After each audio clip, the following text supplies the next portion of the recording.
একজন চাওয়ালা যদি দেশের প্রধানমন্ত্রী হতে পারে তাহলে আমি কেন পারবো না? একটা ছেলে যে জঞ্জাল সাফ করার কাজ করত আর সে যদি বিশ্বের অন্যতম ক্রিকেটার হয়ে দেখাতে পারে তাহলে আমি কেন পারবো না? একটা মানুষ কোনো ডিগ্রি ছাড়াই শুধুমাত্র পেট্রোল পাম্পে কাজ করে ইন্ডিয়ার বেস্ট বিজনেসম্যান হতে পারে তাহলে আমি কেন পারবো না? হাই স্কুলের বাস্কেটবল টিম থেকে বাদ দিয়ে দেওয়ার পরেও যদি সে দুনিয়ার বেস্ট বাস্কেটবল প্লেয়ার হতে পারে তাহলে আমি কেন পারবো না? কিছু লোক কলেজ ড্রপ আউট করার পর নিজের কোম্পানিতেই কলেজের টপারদের হায়ার করতে পারে তাহলে আমি কেন পারবো না? এক ব্যক্তি যাকে নিউজ পেপার কোম্পানি চাকরি থেকে বাদ দিয়ে দেয় কারণ তার মধ্যে নাকি ক্রিয়েটিভিটি কম ছিল, আইডিয়া কম ছিল, সেই ব্যক্তি যদি পরে মিকি মাউসের মতো ক্যারেক্টার ক্রিয়েট করতে পারে তাহলে আমি কেন পারবো না?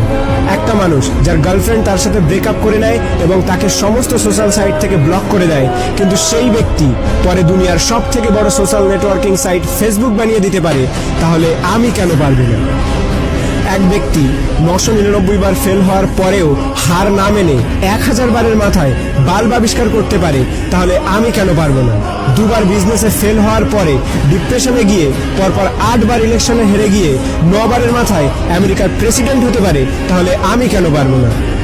এক ব্যক্তি যাকে নিজের কোম্পানি থেকে তাড়িয়ে দেওয়ার পরেও যদি অ্যাপেলের মতো কোম্পানি গড়ে তুলতে পারে তাহলে আমি কেন পারবো না?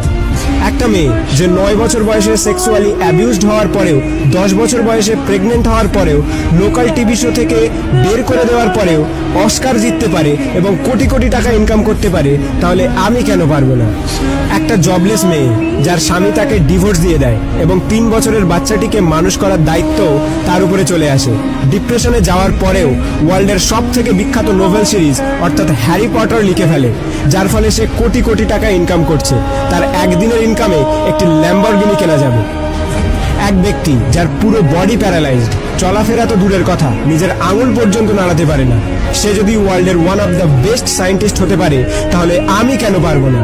তোমরা সব জিনিসই অ্যাচিভ করতে পারো যেটা তোমরা করতে চাও, যার স্বপ্ন তোমরা দেখো, শুধু তার জন্য একটা আগুন দরকার, একটা স্পার্ক দরকার। নাথিং ইজ ইম্পসিবল, আর এই স্পার্ক তোমাদের নিজেদের মধ্যে আছে। তুমি নিজেই দোষী তোমার ফেল হওয়ার জন্য। এখন তুমি যেখানে আছো সেটা তোমার অতীতের কর্মের ফল, এবং কাল তুমি কোথায় পৌঁছাবে সেটা তোমার আজকের কর্মের ফল হবে। আমার তরফ থেকে সবাইকে অল দ্য বেস্ট। যদি ভিডিওটি ভালো লাগে তাহলে লাইক করো, শেয়ার করো, আর তোমার মতামত কমেন্ট করে জানাও।